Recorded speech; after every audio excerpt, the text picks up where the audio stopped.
Welcome, everyone. I'm Blake from Seelbach, back with another great week. I feel like I've been trying to throw out, a common theme with these weeks, but this week's it's just a little bit of everything. Lots of great releases and lots of great whiskey. Always happy to be joined by Brian. Brian, how's it going? Good. I am doing well. It's November. The leaves are changing colors here. It's crispy outside. I've already been told by everyone in the family to turn off the Christmas music. So it has been an exciting week here in the state of Kentucky. Is it Christmas music ready? I don't know. We were at some friend's house and the kids tried to play Jingle Bells Rock and Alexa played Make Your Bed Rock, which was not the thing. I don't think either were the theme we were trying to go to. And it was a very quick turn that off. And but I don't know. I'll throw some Christmas music in there now. We're getting close enough. There you go. While we have you guys here, jump down in the comments. Let us know if you're a post-Halloween Christmas music person, or if you're a post-Thanksgiving Christmas music person, or if you are not a Christmas music person. And while you're there, like the video, subscribe to the channel if you haven't, so you get to hear about all the weekly releases that we do each week. Another great release from Jim. I think he just continues to dive deeper and deeper into bourbon. I see him popping up all over the places, distilleries we love, bars we love, all those types of things. So it's a really cool one. They have it at the proof down version. They have the cast strength version. And just, if you're looking for a great bottle, something that has a little more of a story behind it, a little more of that celebrity backing. Another one I'm excited about getting on Seelbach. Yeah, I feel like it's, as an outsider, I feel like it's easy to see Jim or anyone, some of the movie folks or whatever, and be like, it's another celebrity brand, it's just XYZ. So I can understand it. Combined with the fact he's a comedian and then all of the names, even the empty nester syndrome, it's all kind of playful. I could see that kind of people leaning the way of saying, oh, I don't know. But of all the types of brands like this, I like the Fathertime ones. And more specifically, I also really like the lower proof versions. I mean, I've probably done a video about it already, but that's a kind of bottle that I keep in my kind of lower proof sippers thing. I just think it has a profile that drinks a little bit more than what it is. And so it's one I'll constantly recommend, especially for that type of category. Yeah, exactly. It's just a good bottle, and while we sell a ton of cask strength stuff, we're coming off of big proof hazmat week. That's one, if you don't want to just blow your palate out with the first glass, just a great one to try. So it'll be a good one on Monday. Next up, another brand, another distillery, I should say, very familiar with everyone. We have two new barrels from Starlight. We have a Double-Oaked Hungarian, probably one of the older barrels we've ever gotten. I believe it's 7.5 years old, spent over a year plus in Hungarian oak. And I remember tasting through these barrels and, there are multiple different types of French oak, multiple different types of Hungarian oak. And this one just really stood out. It's got a lot of nuanced oak notes, some spice, but I know you took the first sip and it was like, wow, this is decadent. And we also have just a single barrel bourbon. So I think that's another great, 2-pack, so to speak, of bourbon from a craft distillery who's doing things the right way and just cranking out wonderful whiskey. For sure. I think that Starlight is one that folks have seen for a long time, and they've probably seen on the site too that we continue to bring them out. And we do that because, one, we like working with them, and two, because they put out really solid drinking bottles at a really great price, and we love to do that. I feel like Starlight's even turned into one of those, it's not a hidden gem, but it's one of those lately been easy for people kind of to pass them up. But again, as we're heading into the holiday season, people are looking for some bottles to give to somebody, or even as a stepping stone into double oaks. I feel like the Starlights always do a good job for that, because a lot of the ones that we get, I feel like have a really nice integration with the base spirits. So they're not overly big, leathery, chocolatey kind of things. And like you said too, with this Hungarian Double Oak, 7.5 years old is a great age statement for Starlight bourbon, not their light whiskey, not another product of theirs. Really awesome age statement to see. One of the older ones I think that we've put out, like you said. But yeah, it just drinks nice and decadent. I feel like if you just want a nice, easygoing, kind of sweet, but a little bit voluptuous pour, craft distillery that we've been working with for a long time, you need a good gift idea. This is, it's a no-brainer.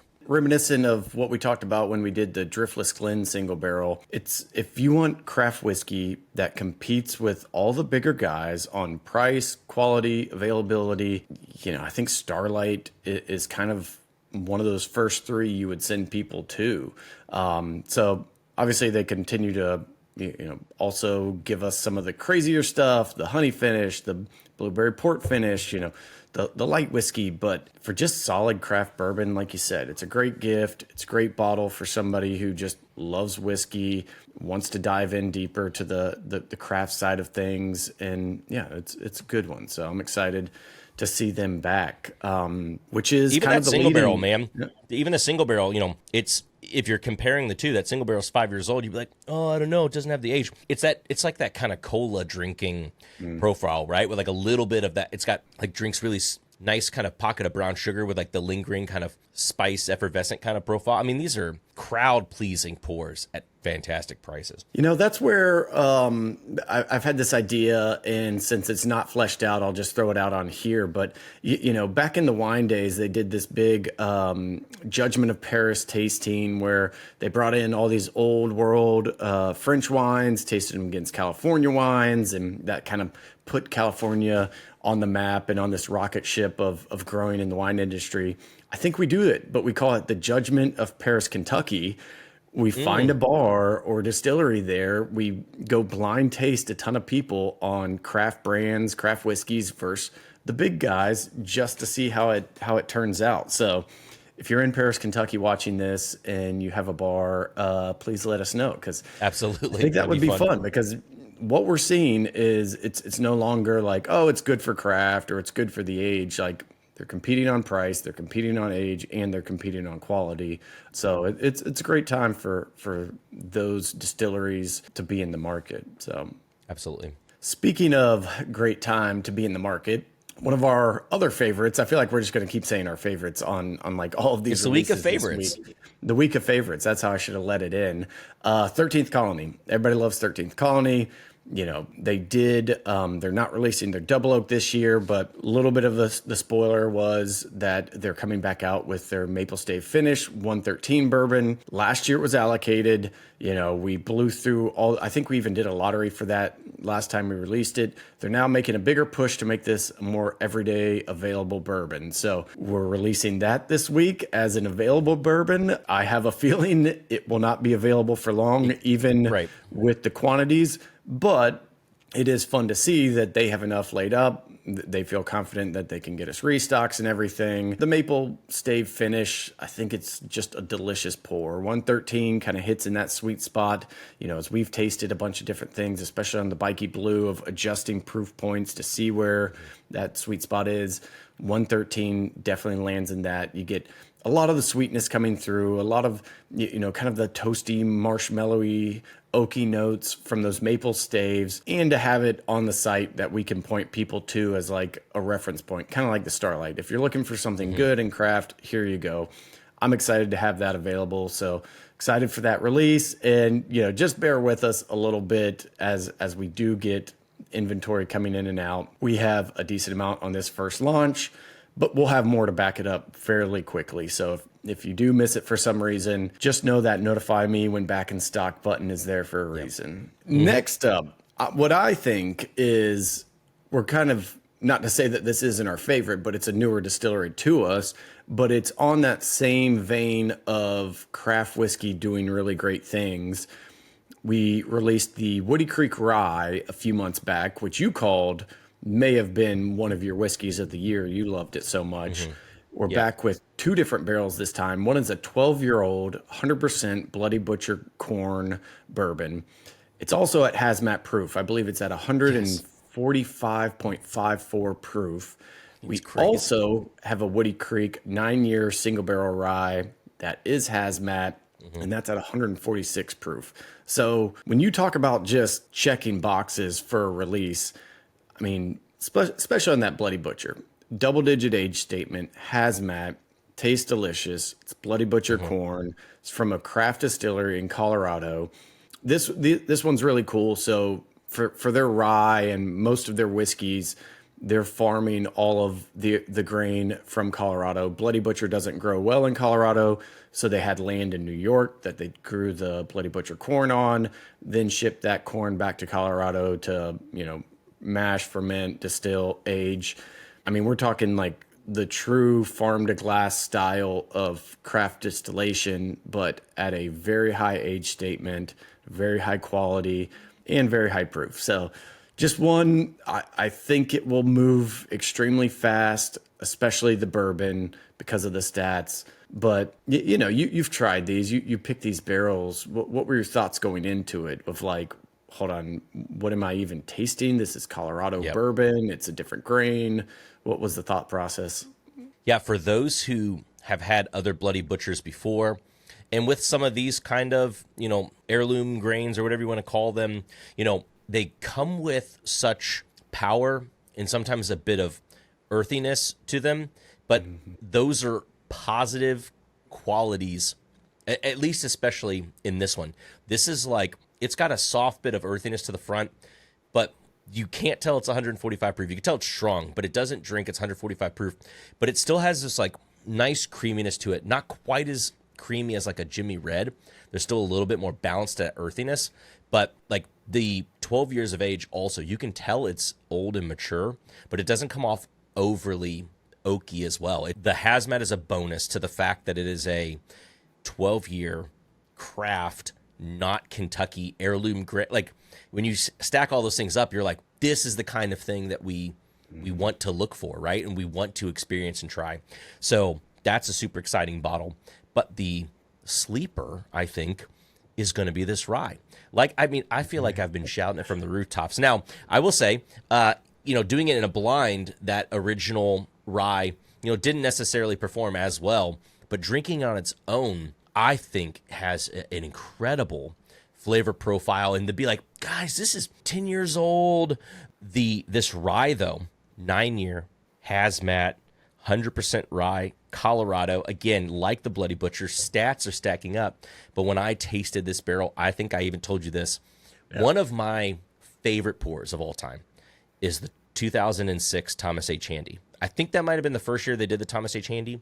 And there's a flavor profile to it. There's like something about the way that the oak tastes. It's like more of this kind of greener, like a little bit more of a raw oak thing mixed into it with these lovely spices and still complementing sweetness with big power. That's like in the 130s. This rye reminds me of that. So like, to me, I love this barrel, and I've been waiting months for this to release, because to me, I'm like, this gives me all the things I love about the 2006 Thomas H. Handy without the $3,000 price tag. So to me, like, this is going to be, I mean, but like, how do you, I don't want to overhype it to people. No, it's you not heard the it same here. thing. You heard it's it here not the first. same thing, this but competes it's with 06 Thomas Handy. I'm just saying. Look, I'm just saying. I'm not trying to overly hype it up, but it has the flavor characteristics that I like about that pour. And for me, that's like, dude, if you could stack up with one of what I would say is my top 5, maybe top 3 pours of all time, like that's a winner. So I think these bottles, I'll be curious to see. I mean, I think the Bloody Butcher will get a lot of people excited. I mean, Hazmat, anything I think will. So even the rye will. But I'm really looking forward just to see what people think about this one, because they're just such interesting flavor profiles, big flavor profiles. Well, and that's, I think, not to say like we're saying this is comparable to that, legendary BTAC bottle or anything like that, but it's like those flavors do exist in whiskey. They're not in every single one. So if we have something that is comparable to that, and I think that's the fun of us tasting these bottles, is we've tried a lot of whiskey over the years, and you do see some of those same flavor notes pop up in things that you're not expecting. And it's like, yes, we're comparing it to a bottle you'll probably never get to try, but that is the whole point. We're chasing things to give us the reminiscence or memories of those legendary pours that we've had over the years and make them available today. So I think that's a great way to say it. It's not like direct comparison, but that is what we're trying to bring back with some of these barrels that we pick. But if you're incredibly loaded and you have the '06 handy and you decide to pick this up, please send us a picture of the side-by-side. I want to hear your thoughts on it. I was going to say, if you have an '06 handy, like, we'll send you a free sample bottle if you post a picture of them side by side with a tasting of the two. And if you have an '06 handy and it's not open, I will send you my address and you can just ship it to me, because my bottle is getting really low. Yeah, we'll send you a sample of this bottle for free, but you've got to send us a sample of the '06 handy in return. That's the only thing we ask. Funny. Just a small one. Next up, another one of my favorites, but it is one that has just become extremely popular on the site over the last, call it, probably 12 months, maybe a little bit more than that, is the Bourbon Deluxe. If you're unfamiliar, Rolling Fork Rum, a brand we've worked with for forever. Two guys, Jordan and Turner, do an incredible job on the rum sourcing, single barrel side. Same with Armagnacs, Cognacs, and Calvados. They recreated this Bourbon Deluxe brand, which is a part of Turner's family, with history dating way back. And it's been incredibly popular on the site. So excited to bring back the 16-year-old version. See if I can get that to focus. Not as much. There we go. 16-year-old version. This is 121.3 proof. This one was really fun for me. I got to be a part of the blending process, and with this bottle, ended up being a 5-barrel blend of 16-year, 6-month bourbon.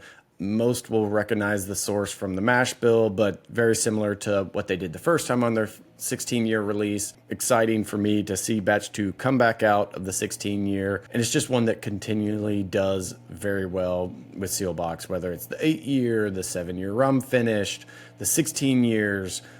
We have some single barrels coming. Really cool brand, looks great, whiskey is great, kind of encapsulates all those things, and just one that probably won't last long, if we're being honest. Yeah. I think that the first batch was one of my favorites of that kind of age range that we have kind of seen on the site. I look forward to seeing what this next batch has to bring.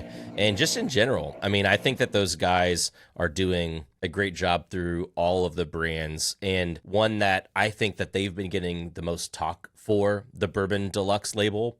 But I don't want that to kind of overshadow the fact that Rolling Fork's putting out some really enjoyable rums, and that Wayward Cask is putting out some unique kind of brandies. Just as like an aside, I remember going over to talk with them and the Starlight guys, and they're like, you know what a bunch of whiskey nerd people like to drink when they're like done working? They're like brandy. Like things like that. And so like I think the Wayward Cask line we've been dropping on the site's been a little bit quiet, but going back to your point that you mentioned before, I'm only saying it because they're part of the same thing. I want people to make sure that they're paying attention to them, because they're bringing out some just delicious spirits. If you are just into delicious spirits, even back to, I mean, it's sold out now, but the Rolling Fork 16-year Trinidad rum, I believe is a Trinidad, not the Jamaica. I mean, that one is still in the running for one of my favorite non-whiskey spirits of the year. It's the one that came in second place to the Lasso Motel in the Ascot Awards, so it won the best non-whiskey category. Fantastic spirits. The guys know what they're doing,